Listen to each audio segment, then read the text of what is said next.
Assalamualaikum warahmatullahi wabarakatuh. Selamat datang kembali di Si Nyoadi Channel, dan tentunya masih bersama saya Bang Adi.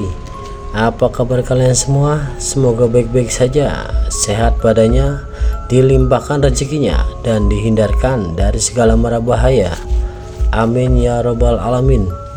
Di kesempatan kali ini saya akan menceritakan sebuah cerita horor dengan judul Dendam Mayat Hidup.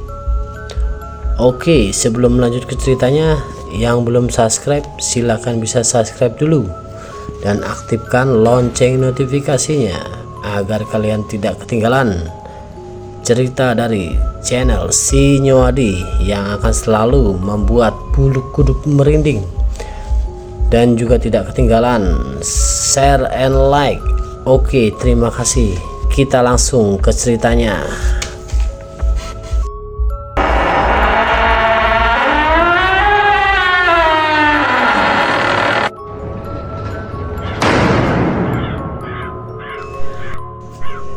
Kisah ini bermula dari sebuah desa, yaitu Desa Adem Ayem. Ada seorang wanita yang cantik jelita yang tinggal di Desa Adem Ayem. Pekerjaan seharinya dia hanyalah mengurus anak satu dan mempunyai ladang di sebuah di Desa Adem Ayem itu. Dan dia segala sesuatunya mengurusnya sendiri karena anaknya masih kecil.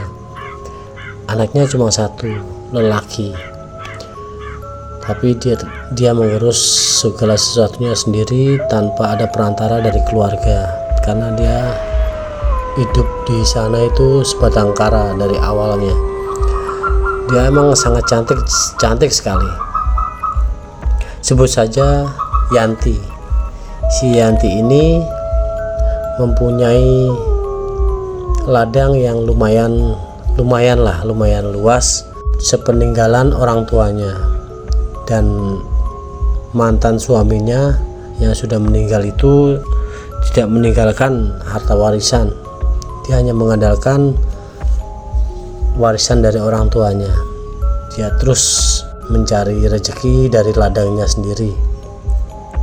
Suatu ketika di malam hari, si Yanti ini ingin mengaji, keluar dari rumah mengaji, dan anaknya sudah istirahat lah, ibaratnya itu udah jam 8 malam lah. Yanti mau mengaji di surau, yaitu musola.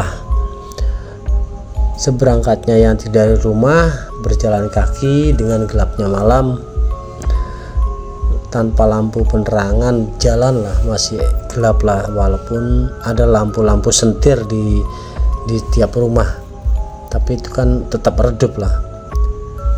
Berjalan ke surau ingin mengaji bersama kiai di surau. Adalah tiga lelaki, yaitu si Bram, Yanto, dan Rohman. Nah, si Bram, Yanto, dan Rohman ini emang sudah terkenal lah di desa itu. Dia sering sering mabuk lah, sering minum-minuman, ibaratnya begundal desa lah. Si Bram ini memang orang kaya di desa itu. Dia anaknya bos penggilingan padi. Dan di perjalanan itu si Yanti menuju surau, ketemulah dengan anak-anak begundal ini, si Bram, Yanto, dan Rohman. yang lagi sedang menikmati minuman keras. Ditegurlah si Yanti ini, "Yanti, mau kemana kamu?" "Oh mas, ini saya mau ke surau, mau ngaji." "Ngapain sih ngajian? Mendingan sini nongkrong sama aku, sama teman-teman, temenin aku, kita nyanyi di sini." "Oh maaf mas, saya ingin mengaji biar tambah ilmu di dunia untuk di akhirat." "Alah, apa itu akhirat? Nggak nyata, buat apa? Mendingan di sini kita nyanyi nyata di dunia ini, happy lah Yan." "Maaf mas, saya mau melanjutkan perjalanan ke surau untuk mengaji." Akhirnya lah dicuekin lah si tiga begundal itu sama si Yanti. Akhirnya si Yanti melanjutkan perjalanan, dan dari jauh si Bram, "Yan, I miss you, I love you." Nah, kata si Bram seperti itu. Diajukan lah sama si Yanti. Akhirnya sampailah ke surau mengaji, terus dapat tausiah lah dari Pak Ustadznya. Sekiranya jam 9 lebih lah, mau setengah 10, itu udah malam banget. Kalau di desa udah malam banget itu. Pulanglah si Yanti dari pengajian itu, melewati jalan setapak, ya setengah hutan lah, desa tapi kebun, tapi terlihat kayak hutan lah, namanya desa ya. Kira-kira dari surau itu ke rumahnya Yanti itu adalah sekiranya 500 meter lah, lumayan jauh. Dan ketemu lagi sama begundal ini, si Bram, Yanto, dan Rohman. "Udah pulang Yan?" "Alhamdulillah mas, sudah pulang." "Yaudah sini aja dulu nongkrong sama kita-kita." "Maaf mas, anak saya nunggu di rumah." "Ah, paling anak kamu udah tidur paling di rumah," kata si Bram. "Maaf mas, kasihan anak saya sendiri di rumah." "Kamu sombong banget sih Yan," kata si Yanto itu. "Maaf mas, bukan saya sombong, saya kan wanita, apalagi punya anak satu, saya janda mas. Saya nggak mau ada hal-hal macam dari warga dengan omongan mulutnya ke saya." "Ah, nggak pedulilah, kamu tahu kan aku tuh Yan, aku anak siapa, nggak ada yang berani lah kalau kamu sama aku, warga-warga ngomong seperti itu." "Maaf mas, aku mau pulang." Akhirnya dipegang lah tangan si Yanti. "Sini dulu Yan." Langsung ditepis sama si Yanti. "Maaf mas, jangan kurang ajar mas, aku memang janda mas, aku orang miskin, tapi aku masih punya harga diri mas, aku wanita, tolong hargai itu." "Wah bangsat lo Yan, sombong banget lo Yan, udah janda anak satu, sombong, jual mahal." "Aku bukan jual mahal mas, tapi ini harga diri saya mas." Akhirnya wah, dengan argumen-argumen seperti itu si Yanti langsung agak sedikit cepat lah langkahnya untuk pulang. Akhirnya dicuekin lah sama si Bram, sama Yanto, sama Rahman. "Ya biarin bos, besok-besok kan pasti lewat sini lagi," kata si Yanto itu. Wah, brengsek tuh Yanti tuh, sok jual mahal, udah janda anak satu tapi belagu banget. Dan Yanti sampailah di rumah, anaknya emang udah pulas lah, tidur pulas.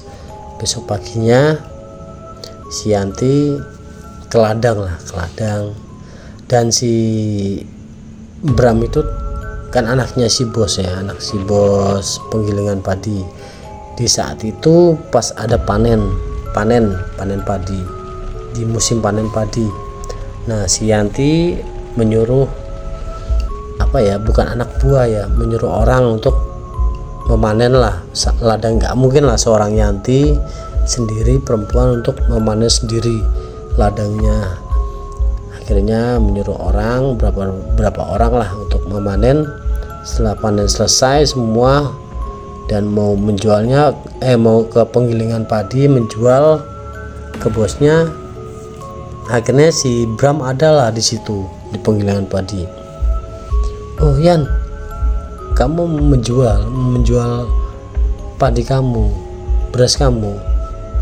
"Iya mas, aku mau menjual ini hasil dari panen padi saya. Yan, kalau kamu mau sama aku, berapapun harganya akan aku bayar. Enggak mas, sesuai pada umumnya aja. Udah nggak apa-apa, santai, yang penting kamu mau jadi pacarku, kekasihku. Maaf mas, aku seorang janda mas, anak satu.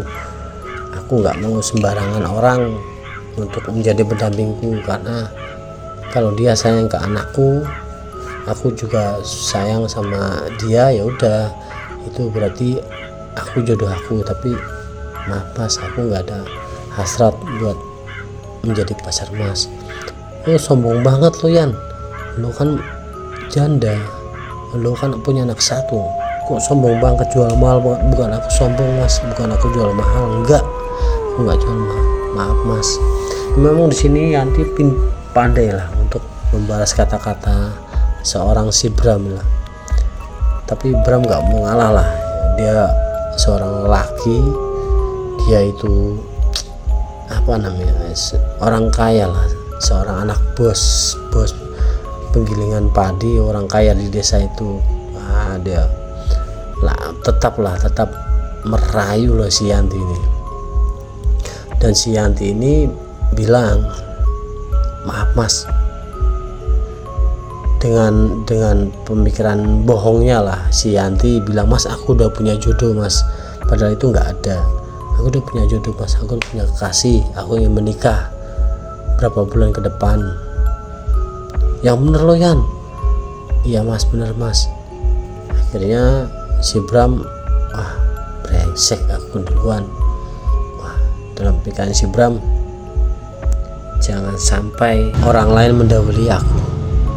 Sebelum orang lain menikahi dia, aku dulu yang akan menggagahi dia, menggagahi si Yanti, apapun caranya.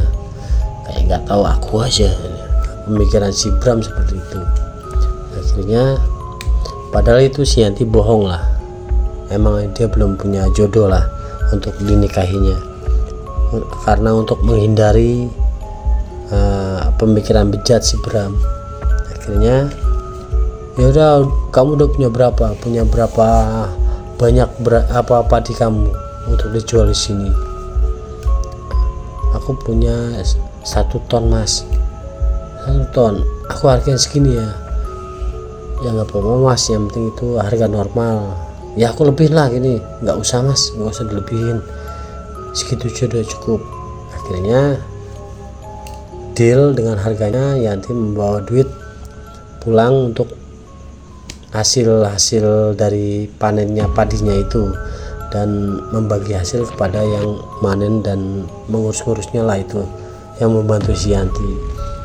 Alhamdulillah, panen hari ini aku mendapatkan rezeki segini. Akhirnya si anaknya Yanti dibawalah kayak model belanja, jalan-jalan, dan membeli sesuatu kebutuhan lah, dan sisanya disimpan lah sama Yanti. Kan keesokan harinya si Yanti mencari sebuah bibit padi untuk ditanam lagi di musim tanam. Akhirnya segala sesuatunya selesai, si Yanti pulang dari toko atau pasar ya, itu sore. Nah sore ketemulah si Bram. Yan, kamu dari mana Yan? Dari pasar mas, dari toko untuk membeli bibit untuk menanam lagi di musim tanam nanti padi. Loh kamu ngapain sih kamu cari itu? Bilang sama aku aja, nanti aku yang nyari. Nggak usah mas, nggak usah, aku nggak mau ngerepotin. Nggak ngerepotin, tenang aja. Akhirnya ngobrol-ngobrol, si Yanti gimana ya, si Bram itu tangannya usil lah, genit, megang-megang. Akhirnya Yanti marah, mas maaf mas, jangan kurang ajar mas, kita bukan muhrim, jangan seperti itu, lihat orang tidak baik dan lihat Allah nanti berdosa mas, nggak boleh itu. Akhirnya si Yanti marah lah, udah mas cukup mas, aku mau pulang, jangan kurang ajar mas, aku tahu mas orang kaya, tapi aku punya harga diri dan aku punya Tuhan, aku punya aturan dari Tuhan. Itu berdosa mas, nggak boleh. Wah bangsat lo Yan, lu sombong banget, lu munafik lo Yan, lu tuh janda Yan, lu punya anak satu, siapa lagi kalau bukan gue yang mau malu. Gue orang kaya, gue masih sendiri mas, aku nggak penting mas. Mas orang kaya, mas banyak duit, nggak penting. Yang penting aku, kepentinganku ridhonya Allah ya mas. Terserah lu lah, tai lah dikit. Si Bram ngomong gitu. Akhirnya Yanti lari lah, pulang lari menghindari si Bram. Akhirnya Yanti sampai rumah memeluk anaknya lah. Nang, apa nih ibu telat pulang. Anaknya ya kira-kira umur SD lah, SD kelas 1 apa kelas 2, itu 7 tahun. Iya bu, nggak apa-apa bu, aku di sini nunggu ibu, nggak apa-apa. Nah di lain sisi si Bram marah-marah lah itu dan memanggil lah anak buahnya si Yanto dan Rohman. Kira datang tuh si Yanto dan Rohman di di tempat kumpulnya lah, di base campnya lah. Base campnya itu nggak jauh dari persawahan. Akhirnya datang si Rohman dan si Yanto bilang, kenapa bos? Ini loh si Yanti, wah sombongnya minta ampun. Baru gue pegang sedikit aja di ngamuk-ngamuk, marah-marah minta pulang. Wah bos, nggak ngargain lo nih bos, gimana nih kalau kita kerjain bos, kata si Rohman gitu. Nah si Yanto nyelotokin, iya bos kita kerjain bos. Si Bram kepancing lah dari omongan si Yanto sama Rohman. Oh oke, kita kerjain, nanti malam kita kerjain. Di jatah ngaji kapan nih? Malam Jumat bos, malam Jumat. Ini hari Kamis, pas nanti malam Jumat. Oke kita kerjain, kita tunggu jam 7 di base camp ini, pasti di laut sini. Siap bos, siap bos. Akhirnya sore pun tiba, malam jam 7 si Yanti udah siap-siap lah untuk mengaji dan melangkahkan, dan anaknya ditidurkan dulu. Akhirnya Yanti melangkah untuk pergi ke surau untuk mengaji ke Pak Ustadz. Di tengah perjalanan sudahlah itu si Bram, Yanto dan Rohman udah siap itu di base camp yang tempat bolak-balik si Yanti pulang pergi ngaji. Pas Yanti datang, bos Yanti datang bos, yaudah siap. Nah gitu. Akhirnya pas lewat di depan surau, pas lewat di depan base campnya si Bram, Yan, biasa mau ngaji ya? Iya mas, aku mau ngaji. Yan, sorry ya Yan, yang kemarin Yan gue kurang sopan. Ya mas, nggak apa-apa mas, aku maafin. Nah pikiran Yanti, wah si Bram ini udah minta maaf, berarti kan udah baik lah alaknya gitu. Ternyata itu cuma triknya si Bram. Jadi Yan, ini loh Yan, aku juga mau belajar ngajian sama Pak Ustadz di surau. Ya udah mas, ayo belajar ngaji bareng-bareng. Tapi tak dulu Yan, aku mau nanya dulu. Nanya gimana mas? Bentar Yan, aku mau nanya dulu, sini bentar aja, aku minta tolong waktunya. Nah kata si Bram kayak gitu. Nah Yanto nyelutukin sama Roman, iya Yan, aku juga mau mau mendengarkan cara-caranya gimana pertamanya ngaji di Pak Ustadz. Nah si Yanti kepancing lah, ibaratnya namanya juga wanita ya, gampang lah kepancing. Oh boleh mas, mau nanya gimana Yan, kalau ngaji di Pak Ustadz itu awalnya gimana Yan? Yo mas harus punya niat untuk ngaji, bener-bener ngaji. Terus 2, mas harus bersih, pakai pakaian yang bersih dalam istilah kata tidak najis loh mas. Dan celana panjang, baju panjang jangan pas tunggu, nggak boleh seperti itu. Oh gitu ya Yan.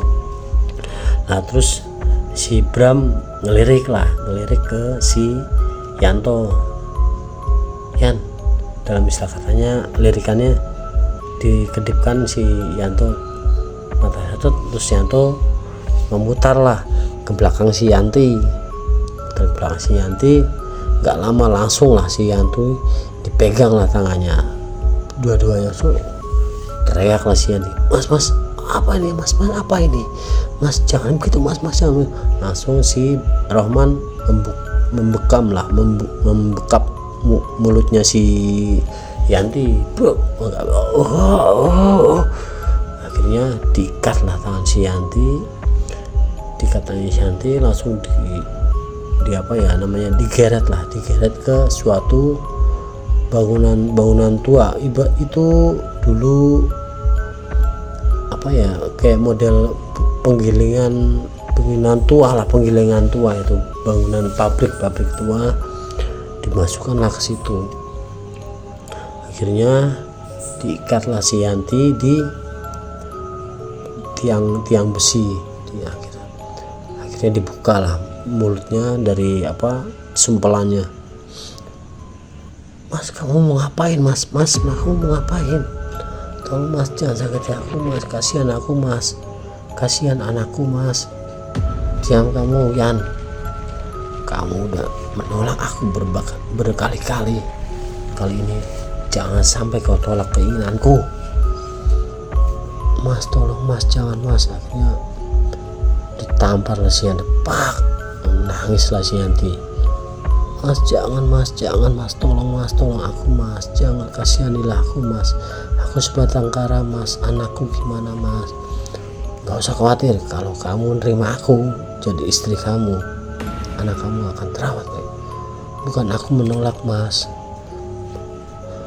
tolong perbaiki akhlakmu mas. Kalau emang kita jodoh kita akan menikah mas, tapi kalau nggak jodoh ya mau gimana lagi.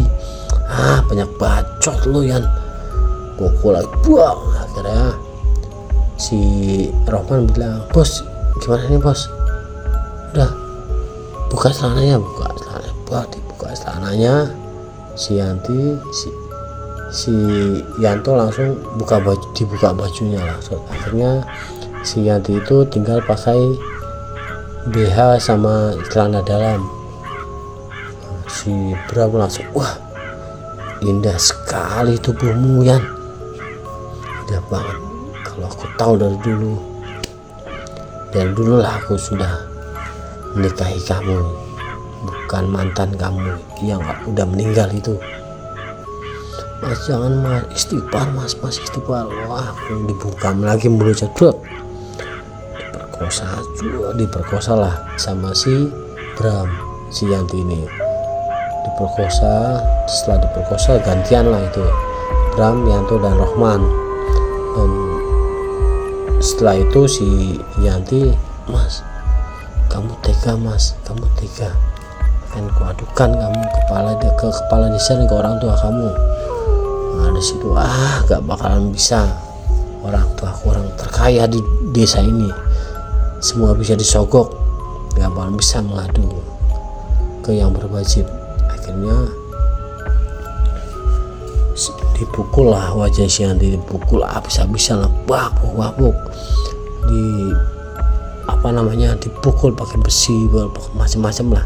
Akhirnya si Yanti sekarat lah di situ, dan terlihat banyak kucuran darah mengalir di tubuhnya, terutama wajahnya. Dan dipikir sama si Bram, Yanto dan Rohman, si Yanti udah meninggal. Bos gimana nih bos, kayaknya orang udah meninggal ya. Harusnya jangan sampai meninggal bos, kasihan bos. Kalau nggak meninggal kita yang di penjara. Terus gimana nih bos, udah tinggalin aja di sini.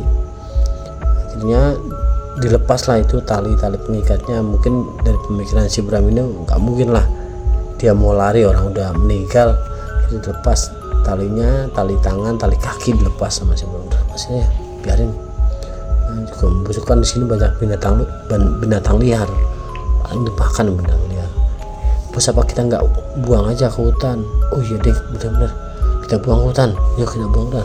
Digopong lah itu si Yanti, dibawa ke mobil si Bram, bawa sampai ke hutan, tengah hutan lah itu, dibuang di tengah hutan.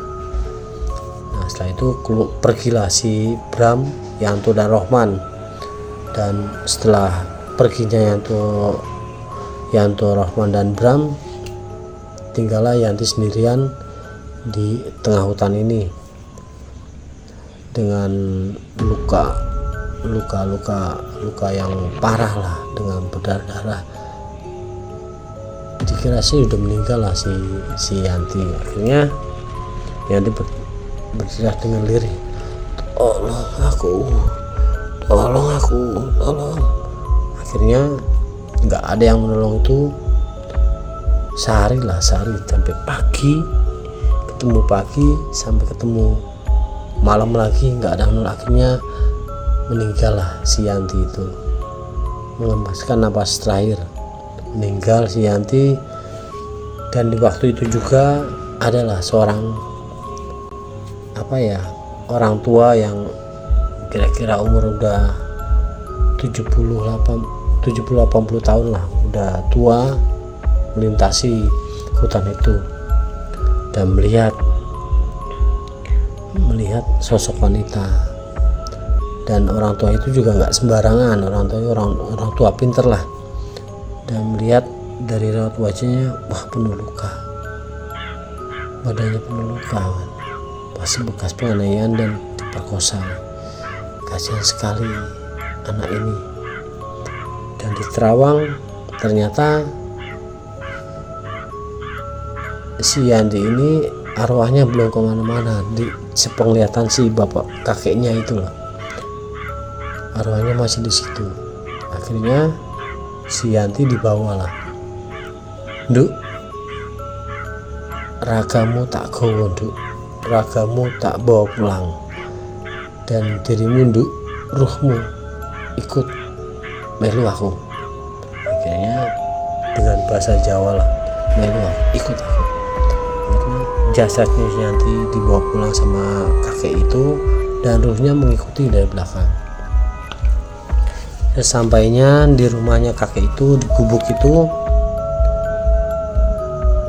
segala sesuatunya dipersiapkan lah masa kakek itu. Dan ditanyakanlah si roh itu, Duk, kamu kenapa bisa tergeletak sini dan meninggal di sini, kenapa?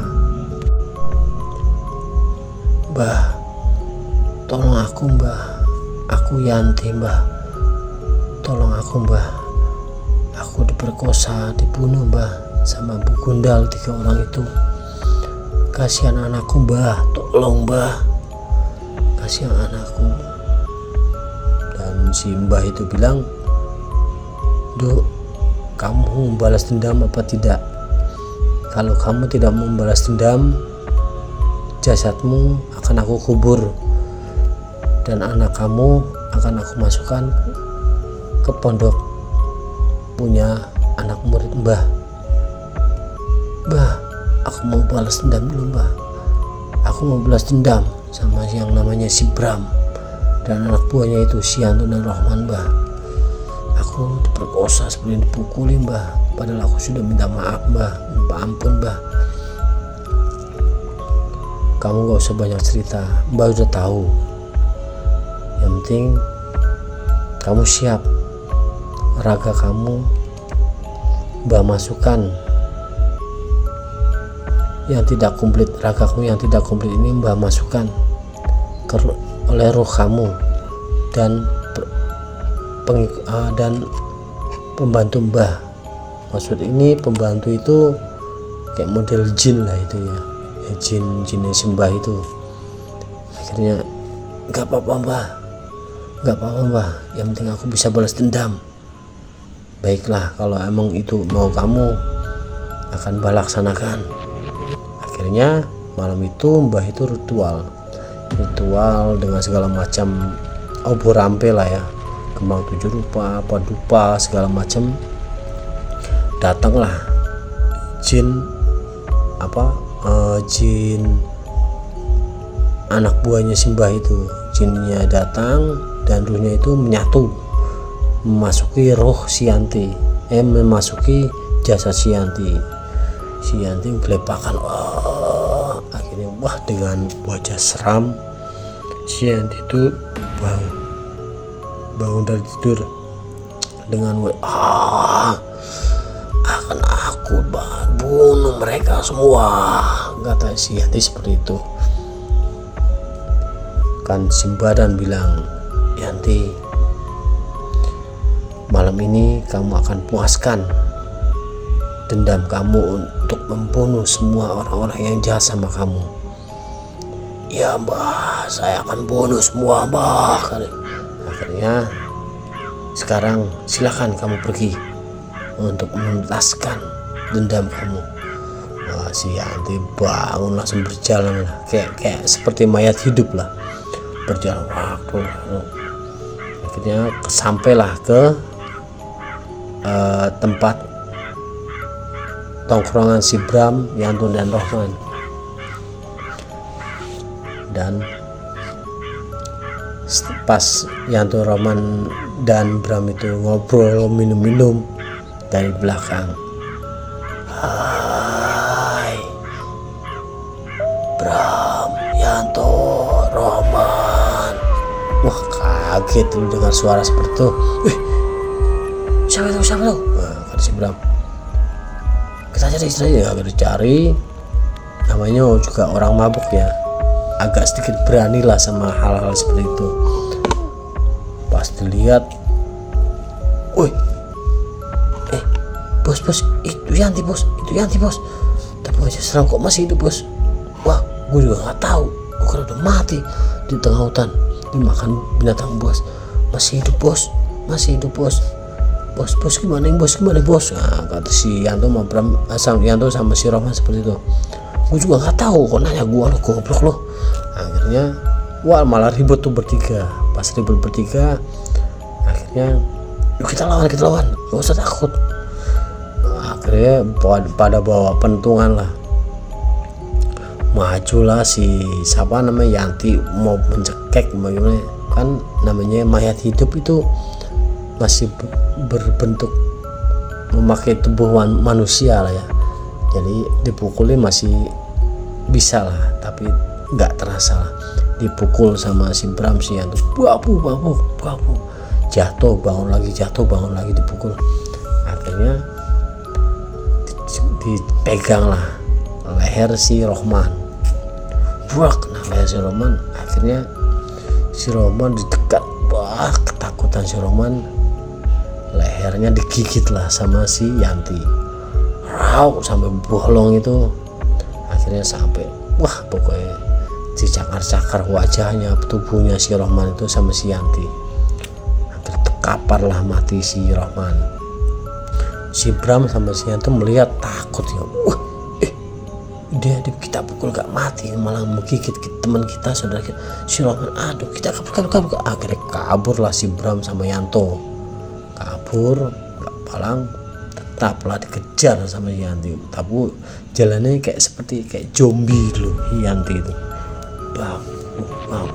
tapi tanpa sepengetahuan si Bram sama Yanto, ternyata emang udah ada lah di depan si Bram sama Yanto.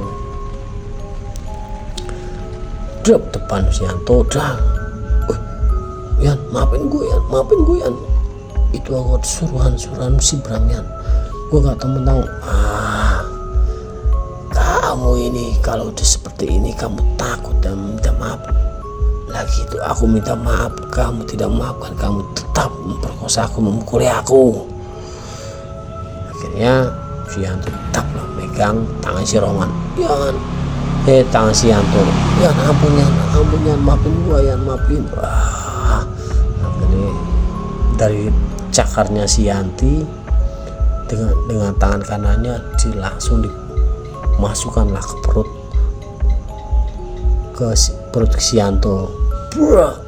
Jebol perutnya si Yanto itu, jebol. Akhirnya di dalam perut si Yanto ditarik semua, dibrodol, keluarlah usus jantung apa yang di dalam perut si Yanto itu berhamburan keluar, ditarik sama si tangan Yanti.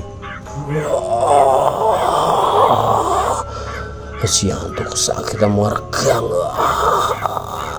akhirnya matilah seketika itu. si Yanto. Akhirnya wah, tinggal satu lagi. Akhirnya dikejarlah si Bram itu. Ternyata udah azan tuh, udah azan subuh berkumandang, Allahu Akbar, Allahu Akbar. Nah, akhirnya wah, Yanti balik lagi karena kan di dalam tubuhnya si Yanti itu ada jin, nggak kuat lah. Akhirnya balik lagi ke rumah mbahnya itu, sebut saja Mbah Roso. Baliklah ke rumah Mbah Roso. Akhirnya si Yanti berbaring ke rumah Mbah Roso dan si Bram itu pulang ke rumahnya lah ya, pulang ke rumahnya dengan wajah pucat, takut lah segala macamnya, dan menggedor pintu. Bu, Pak, tolong Pak, Bu. Akhirnya dibuka. Loh, kamu Bram dari mana aja? Baru pulang subuh, kenapa wajah pucat kamu, kenapa? Bu, Pak, aku dikejar-kejar setan Pak. Alah, setan kamu ini loh. Benar Pak, Bu, loh, teman aku loh sampai mati 2 orang itu, si Yanto sama Rahman. Ya bener kamu, Bu, kalau saya Ibu samperin ke sana. Udah kamu tidur. Kasih air putih sama ibu bapaknya, udah tenang. Akhirnya si Bram tidur. Keesokan harinya dapat kabar itu, dari kabar dari surau, innalillahi wa inna ilaihi rajiun, telah meninggal yang Bapak Yanto bin A dan Rahman bin B. Akhirnya dapat kabar itu, percayalah bapak dan ibunya si Bram. Wah, dan dilihatlah jasadnya si Rahman dan si Yanto itu mengenaskan lah di rumahnya masing-masing. Akhirnya bapaknya si Bram bingung, mau gimana ini caranya biar terhindar si Bram dari amukan seperti ini oleh makhluk halus. Tapi si Bram di situ nggak mengaku Yanti yang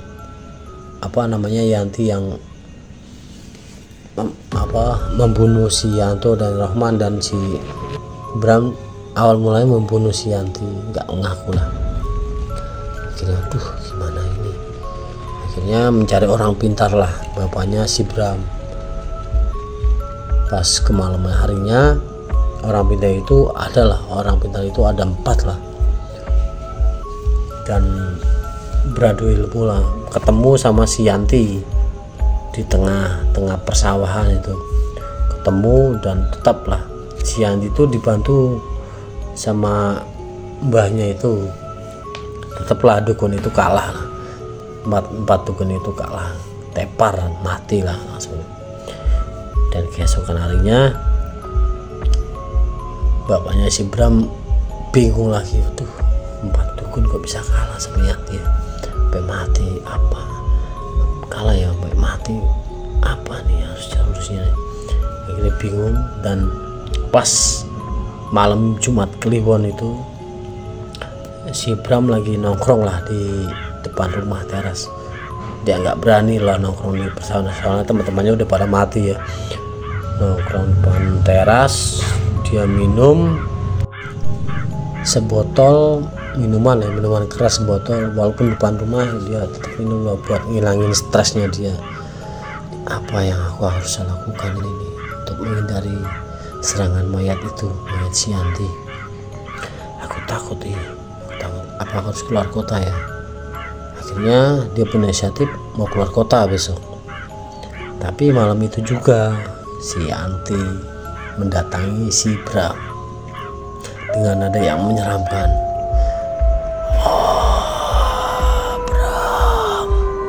Bram, ini aku Bram. Dengarlah si Bram, suara siapa itu? Serem banget. Waduh, jangan-jangan aku didatengin sama si Yanti ini. Wah, akhirnya si Bram mau masuk, ditariklah dari sela-sela pinggir pintu. Wah, ditarik ke samping rumah. Akhirnya si Bram berteriak-teriak. Akhirnya tetaplah dihabisin sama Yanti, dicar-car, wah, sampai isi perutnya si Bram tuh dijebol sama tangan si Yanti dengan kokonya. Wah, dikoyak semuanya, habis lah. Lebih parah dari teman-temannya lah, lebih parah dari si Yanto, si Rohman. Si Bram lebih parah, meninggal. Habis di seketika itu juga si Bram mati. Akhirnya si Bram mati, si Yanti agak mundur dari mayatnya si Bram, dan keluarlah ibu bapaknya si Bram. "Woi, kamu ngapain kamu apakan anak saya?"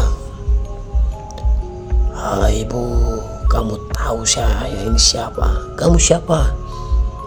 "Aku adalah Yanti, Bu. Pak, aku adalah korban dari pembunuhan anak kamu dan teman-temannya. Aku diperkosa, aku dipukul sampai habis. Aku dendam sama anakmu. Akhirnya gak mungkin anakku membunuh kamu, gak mungkin. Kamu kalau gak percaya, lihat besok. Lihat besok, ragaku ada di pinggiran sawah karena pembunuhan itu." Akhirnya, "Persetan kamu, setan," kata orang tuanya. Akhirnya orang tuanya si Yanti itu menghilang dari kegelapan malam, melangkah seperti zombie lah itu, tapi langkahnya cepat. Akhirnya bapaknya menangis sama ibu yang menangis melihat si Bram seperti itu. Wah, terkoyak badannya, habis mati dengan mata melotot, lidah menjulur, dengan tangannya kaku, badan kaku, ususnya semua keluar dari tubuhnya. Akhirnya dimasukkan dan dipanggilkan warga lah untuk membersihkan mayat si Bram ini, bersihkan semuanya. Dan kebesokan harinya gosip itu menyebar pada warga. Anaknya juragan kok matinya seperti itu ya, sama seperti Yanto sama Rohman. Itu tiga-tiganya emang suka mabuk bareng, matinya bisa seperti itu ya. Kok bebarengan ya, sehari 2 hari itu. Pertama Yanto, kedua Rohman, dan yang terakhir ini Bram. Aduh, ada apa ini ya? Akhirnya setelah semuanya dikubur, Bram dikubur, bapaknya si Bram dan ibunya manggil Ustadz ternama lah di situ, dari luar desa manggil. Dan Ustadz itu juga punya ilmu lebih lah untuk melihat penerawangan dunia gaib dan melihat ada Yanti lah di persawahan itu pinggirnya.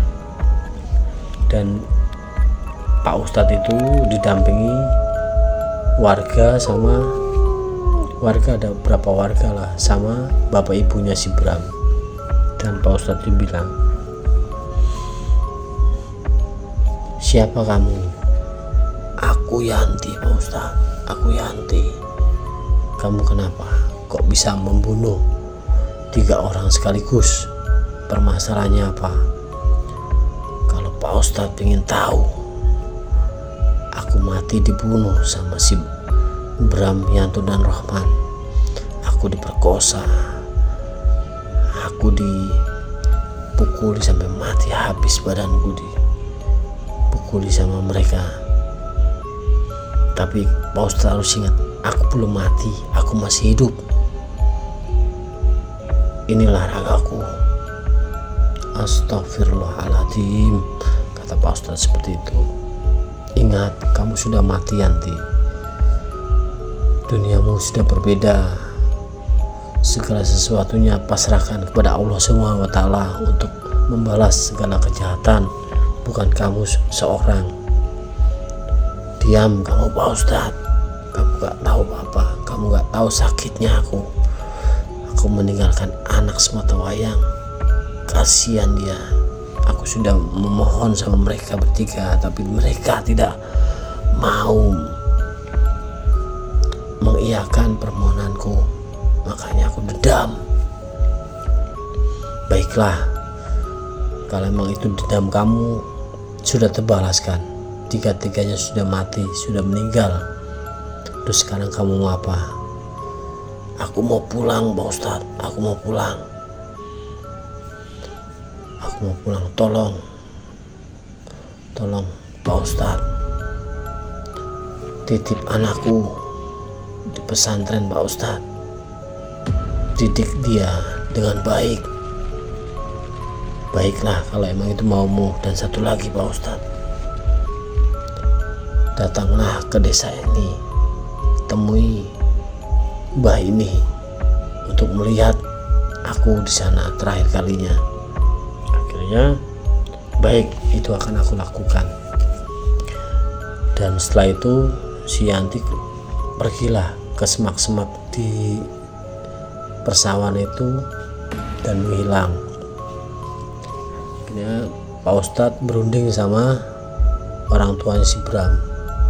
Beginilah yang aku lihat Bapak Ibu, anak bapak sama ibu sudah menghabisi seorang janda, anak satu, diperkosa, dipukuli sampai habis wajahnya. Yang aku lihat seperti itu, dan dia menuntut balas dan terlaksanalah dendam dia. Namanya Yanti. Loh, Yanti janda anak satu tuh? Ya benar Bu, Bapak Yanti anak si janda anak satu itu. Dia menitip pesan ke saya, tolong anaknya dimasukkan ke pesantren ke saya, di pondok pesantren saya, dan tolong tengok dirinya di rumah Mbah yang ada di desa itu. Terus bapaknya ibunya bilang, astagfirullahaladzim, kenapa anakku bisa seperti itu ya, melukai seorang janda sampai seperti itu. Bu, Pak, mohon maaf, saya lihat si Yanti itu udah meninggal. Nah, jasadnya itu dimasukkan oleh arwahnya dia yang nggak sempurna dan jin yang ada di dalam itu. Ini pasti ada yang ada yang menggerakkan seorang mbah, makanya kita harus ke sana. Oh iya, siap.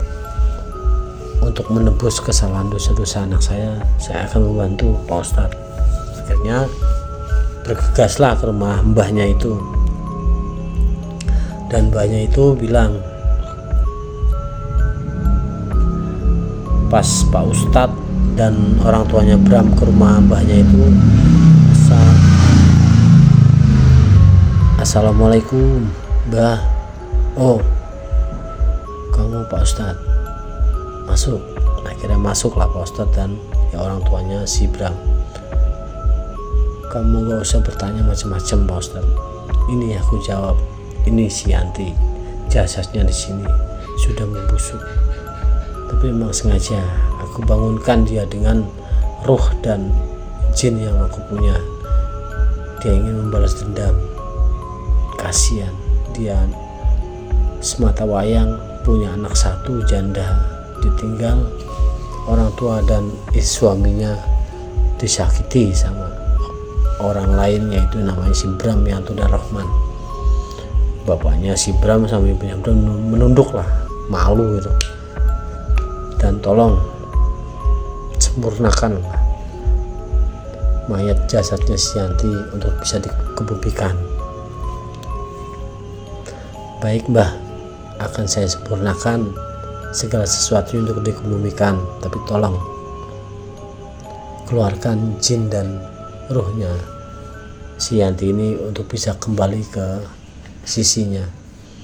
Baik, yang penting semuanya sudah selesai, dendam si Yanti sudah terbalas, saya akan lepaskanlah semuanya. Set, akhirnya si Yanti, wah bau busuk bau busuk di tubuh Yanti itu akhirnya dibalut dengan kain putih dan dibawalah sama Pak Ustadz sama warga yang berapa orang itu, dibawa ke rumahnya si Yanti dan anaknya ya nggak tahu sampai nangis lah melihatnya, nangis itu walaupun masih kecil, dia udah SD lah, kelas 6 udah paham lah. Akhirnya semua kebutuhan untuk penguburan Yanti selesai, dikuburkan Yanti, dan sesuai permintaan si Yanti itu anaknya Yanti dimasukkan ke pesantren di Pak Ustadz yang punya pondok itu. Dan untuk permintaan maaf, bapaknya ibunya si Bram mau mengurusi anaknya si Yanti dan dijadikan anak angkat bapak ibunya si Bram itu. Dan selesailah cerita ini. Semoga kita bisa ambil hikmahnya dari cerita ini, ambil sisi positifnya dan buang sisi negatifnya. Dan dari saya mohon maaf jika ada salah kata dan penyampaian cerita. Akhir kata, wassalamualaikum warahmatullahi wabarakatuh. Sampai jumpa di video selanjutnya. Ciao.